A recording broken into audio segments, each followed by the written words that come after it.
Frequency analysis. In cryptanalysis, frequency analysis, also known as counting letters, is the study of the frequency of letters or groups of letters in a ciphertext. The method is used as an aid to breaking classical ciphers. Frequency analysis is based on the fact that, in any given stretch of written language, certain letters and combinations of letters occur with varying frequencies. Moreover, there is a characteristic distribution of letters that is roughly the same for almost all samples of that language. For instance, given a section of English language, E, T, and O are the most common, while Z, Q, X, and J are rare. Likewise, TH, on, and N are the most common pairs of letters termed bigrams or digraphs, and SSETT and FF are the most common repeats. The nonsense phrase ETAOIN SHRDLU represents the 12 most frequent letters in typical English language text. In some ciphers, such properties of the natural language plaintext are preserved in the ciphertext, and these patterns have the potential to be exploited in a ciphertext-only attack. Frequency analysis for simple substitution ciphers. In a simple substitution cipher, each letter of the plaintext is replaced with another, and any particular letter in the plaintext will always be transformed into the same letter in the ciphertext. For instance, if all occurrences of the letter E turn into the letter X, a ciphertext message containing numerous instances of the letter X would suggest to a cryptanalyst that X represents E. The basic use of frequency analysis is to first count the frequency of ciphertext letters and then associate guessed plaintext letters with them. More excess in the ciphertext than anything else suggests that X corresponds to E in the plaintext, but this is not certain. T and R are also very common in English, so X might be either of them also. It is unlikely to be a plaintext Z or Q, which are less common. Thus, the cryptanalyst may need to try several combinations of mappings between ciphertext and plaintext letters. More complex use of statistics can be conceived, such as considering counts of pairs of letters, bigrams, triplets, trigrams, and so on. This is done to provide more information to the cryptanalyst. For instance, Q and U nearly always occur together in that order in English, even though Q itself is rare.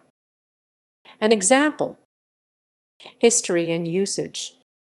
The first known recorded explanation of frequency analysis, indeed, of any kind of cryptanalysis, was given in the 9th century by Al-Kindi, an Arab polymath, in a manuscript on deciphering cryptographic messages. It has been suggested that close textual study of the Quran first brought to light that Arabic has a characteristic letter frequency. Its use spread, and similar systems were widely used in European states by the time of the Renaissance. By 1474, Cicco Simonetta had written a manual on deciphering encryptions of Latin and Italian text. Several schemes were invented by cryptographers.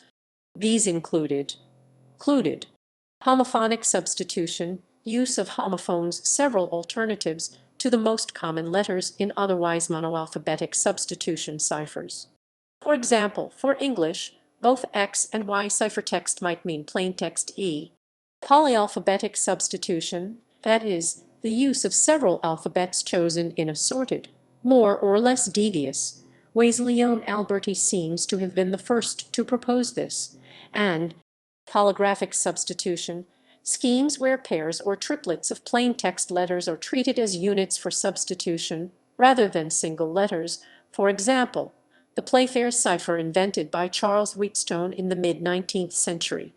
A disadvantage of all these attempts to defeat frequency counting attacks is that it increases complication of both enciphering and deciphering, leading to mistakes.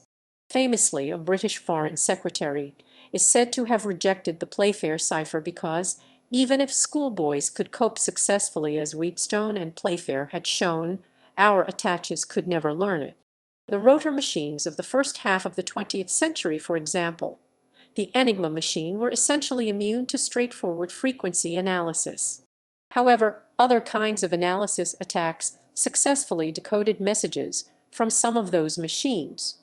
Frequency analysis requires only a basic understanding of the statistics of the plaintext language and some problem-solving skills, and, if performed by hand, tolerance for extensive letter bookkeeping. During World War II WW2, both the British and the Americans recruited code breakers by placing crossword puzzles in major newspapers and running contests for who could solve them the fastest. Several of the ciphers used by the Axis powers were breakable using frequency analysis. For example, some of the consular ciphers used by the Japanese. Mechanical methods of letter counting and statistical analysis, generally IBM card-type machinery, were first used in World War II, possibly by the U.S. Army's SIS. Today, the hard work of letter counting and analysis has been replaced by computer software, which can carry out such analysis in seconds. With modern computing power, classical ciphers are unlikely to provide any real protection for confidential data. Frequency analysis in fiction. Frequency analysis has been described in fiction. Edgar Allan Poe's The Gold Bug and Sir Arthur Conan Doyle's Sherlock Holmes' tale The Adventure of the Dancing Men are examples of stories which describe the use of frequency analysis to attack simple substitution ciphers.